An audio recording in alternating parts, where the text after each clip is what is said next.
العالمين. وقال تعالى في موضع آخر: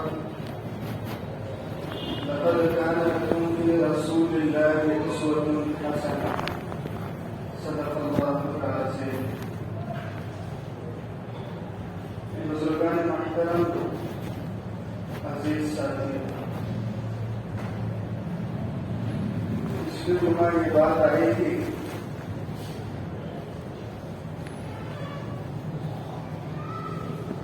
جنگ بدر سے. جنگ بدر میں ایمان والوں کو اللہ تعالیٰ نے فتح عطا فرمائی اور مشرکین کو شکست عطا فرمائی. تو جنگ بدر سے جب حضور مدینہ منورہ تشریف لائے،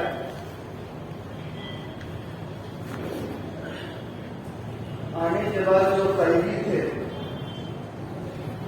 70 قیدیوں کے متعلق حضور نے بعض کے لیے تو فدیہ متعین کیا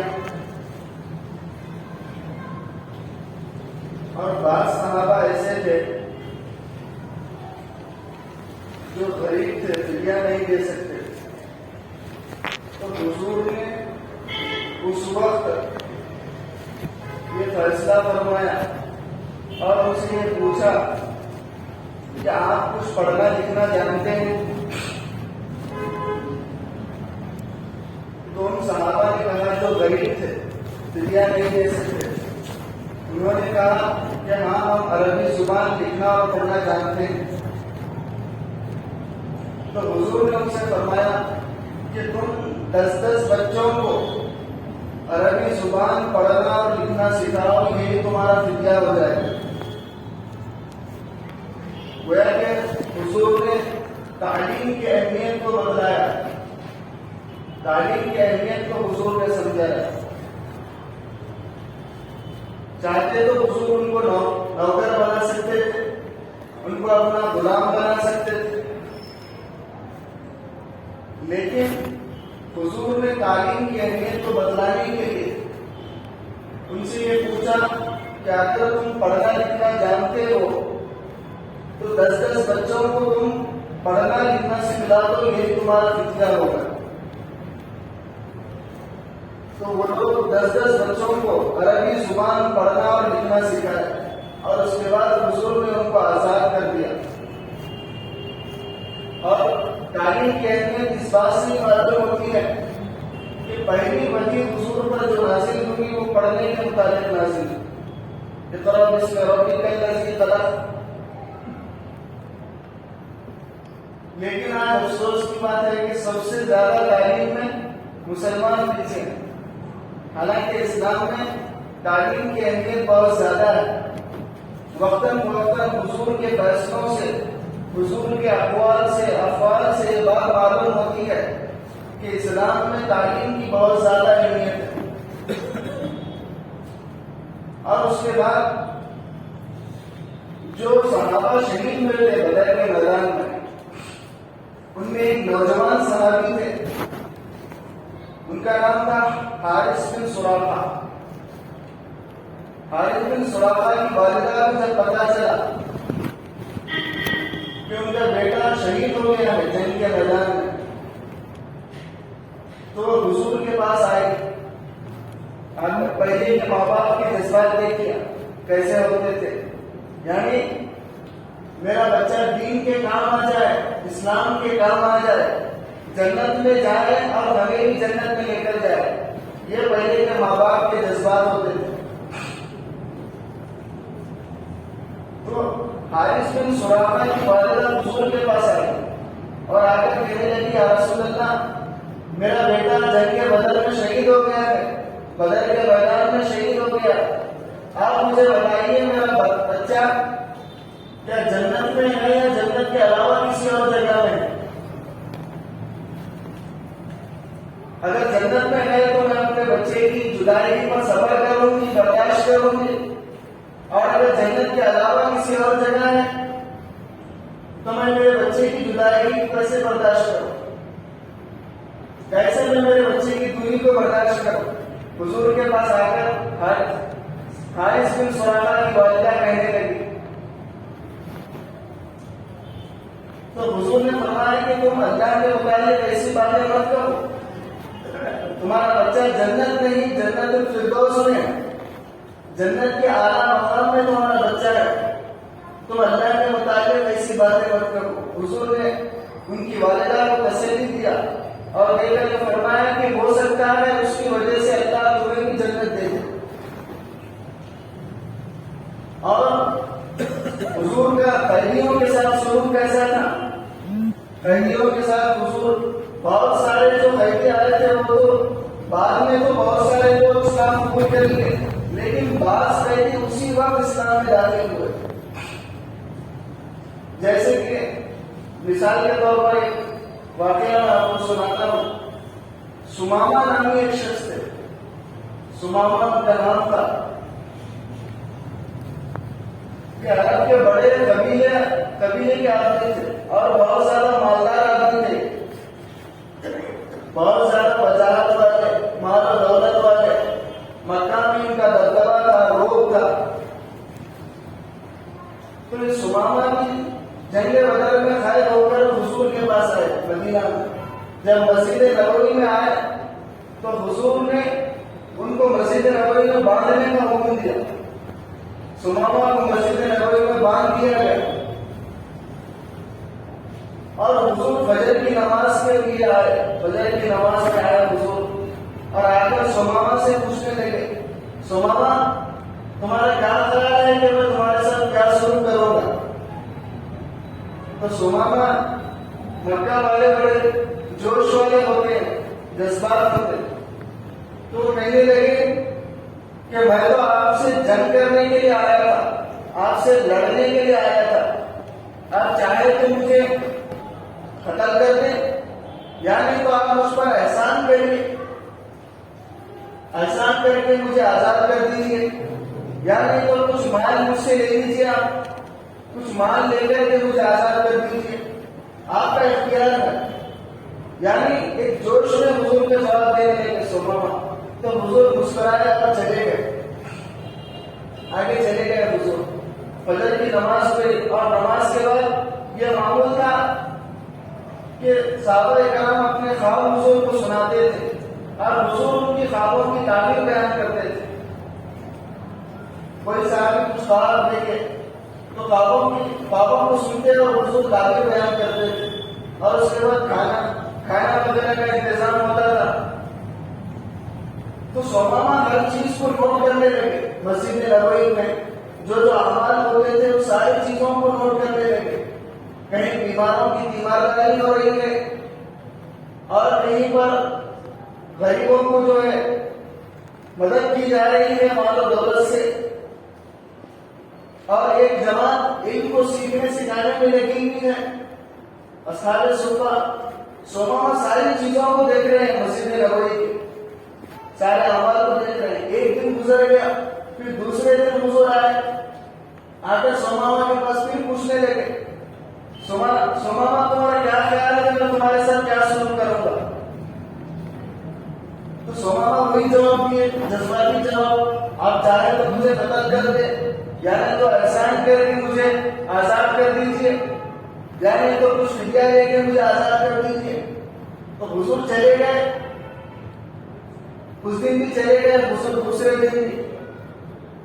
تو سمامہ دوسرے دن بھی پورے مسجد نبوی کے اعمال کو نوٹ کرنے لگے، دیکھنے لگے۔ دوسرا دن بھی گزر گیا اور تیسرے دن حضور بھی آئے اور آ کر پھر پوچھنے لگے، حضور سمامہ تمہارا کیا خیال ہے میں تمہارے ساتھ کیا سلوک کروں گا؟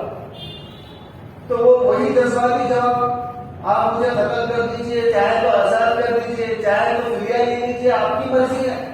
تو حضور سمجھ گئے اور حضور کو اندازہ تھا کہ کتنے دن میں ایک آدمی کو دوسرے کے اعمال کا اثر ہوتا ہے، دوسرے کے اخلاق کا اثر ہوتا ہے۔ حضور سمجھ گئے اور سمجھ کر حضور نے فرمایا کہ سمامہ کو آزاد کر دو، سمامہ کو چھوڑ دو۔ حضور نے یہ حکم فرمایا تو ان کی زنجیروں کو کھول دیا گیا جو باندھ کر رکھے گئے تھے سمامہ۔ چھوڑنے کے بعد سمامہ گئے، بہت دور تک گئے، بہت دور تک گئے اور جا کر پلٹ کے واپس آ گئے سمامہ۔ آ کر حضور کے خدمت میں بیٹھ کر شہادت دینے لگے، اشہد ان لا الہ الا اللہ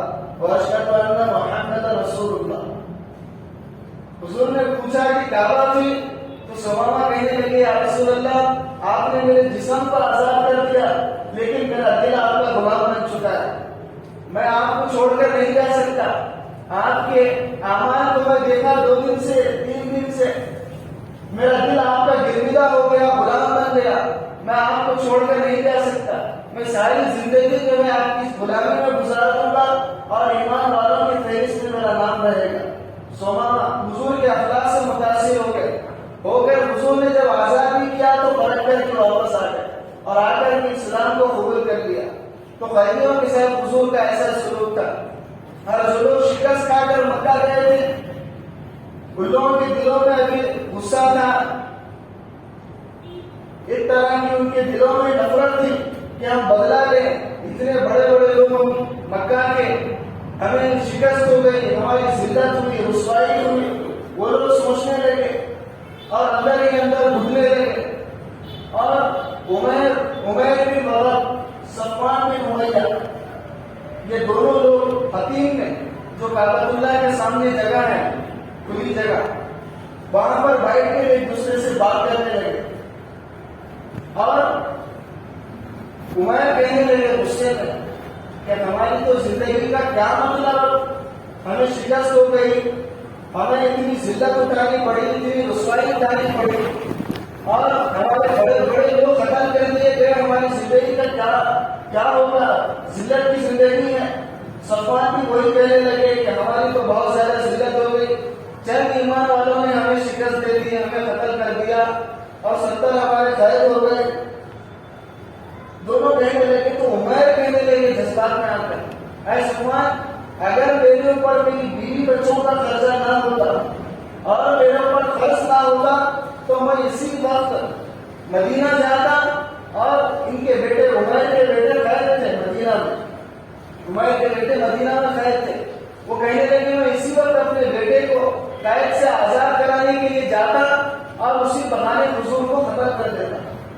یہ بات کہنے لگے جذبات میں آ کر۔ تو صفوان کہنے لگے اگر یہی بات ہے تو چلا جا، تیرے گھر والوں کی کفالت میرے ذمہ ہے، تیرے گھر والوں کا خرچہ میرے ذمہ ہے، تیرا جتنا بھی خرچہ ہے میں ادا کروں گا، تو اسی وقت جا اور اپنے ارادے کو پورا کر اور اپنے ارادے میں پورا اتر جا اور جا محمد کو قتل کر دے۔ یہ بات صفوان سے کہنے لگے تو عمر تیز تلوار گلے میں لٹکا کر نکلے، مکہ سے نکل کر مدینہ پہنچے اور مسجد نبوی کے باہر اپنی سواری کو باندھا اور حضرت عمر نے ان کو دیکھ لیا، چہرے سے ان کے محسوس ہوا کہ ان کا ارادہ غلط ہے، تو حضرت عمر حضور کے پاس آ کر کہنے لگے یا رسول اللہ، عمر آئے ہوئے ہیں اور ان کے گلے میں تلوار ہے، ان کے چہرے سے ان کا ارادہ کچھ ٹھیک نہیں لگتا، ان کا ارادہ کچھ صحیح نہیں لگتا۔ تو حضور کہنے لگے کہ عمر کو میرے پاس بھیجو، تو گئے حضرت عمر کو جو ہے حضور کے پاس بھیجا گیا۔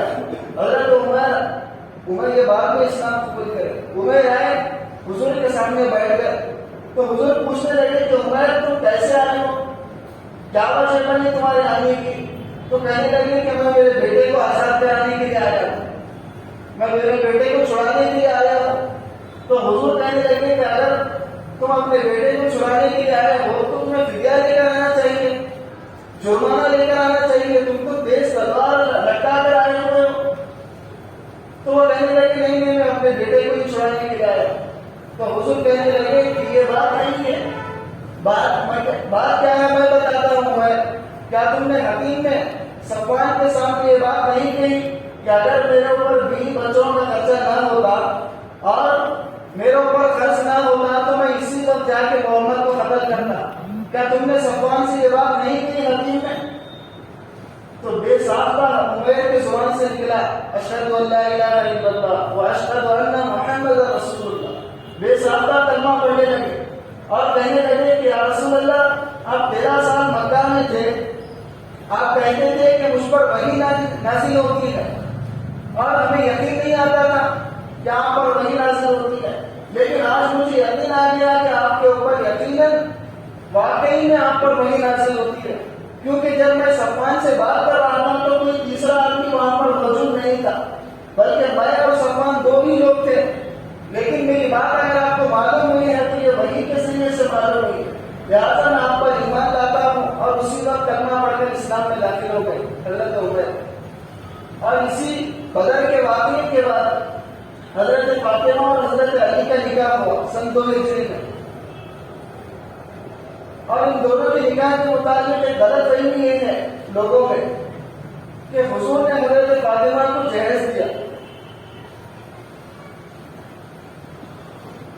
اس کی وضاحت کرنا چاہتا ہوں کہ حضور نے حضرت فاطمہ کو جہیز نہیں دیا، بلکہ حضرت علی بھی حضور کی کفالت میں تھے۔ حضرت علی بچپن سے ابو طالب کے بیٹے بہت زیادہ تھے، تو حضور نے حضرت علی کو اپنی کفالت میں لے لیا تھا اور ان کا ذمہ اٹھا لیا تھا۔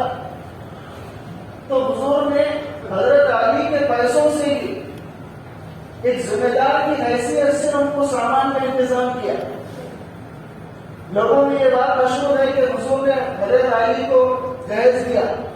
کیا نعوذ باللہ حضور اپنی بیٹیوں میں ناانصافی کر سکتے ہیں؟ نہیں کر سکتے، بلکہ حضور ایک ذمہ دار ہونے کی حیثیت سے، حضرت علی حضور کی کفالت میں ہونے کی وجہ سے حضور نے خود ان سے پیسے لیے، اور ان کے پیسوں سے حضور نے ان کے سامان کا انتظام کیا، اور ان کے دربار کا، رہنے کا، کچھ برتن وغیرہ کا انتظام کیا۔ تو حضور نے جہیز نہیں دیا، بلکہ ان کے سامان کا انتظام ایک ذمہ دار ہونے کی حیثیت سے، ایک باپ ہونے کی حیثیت سے ان کے لیے کیا۔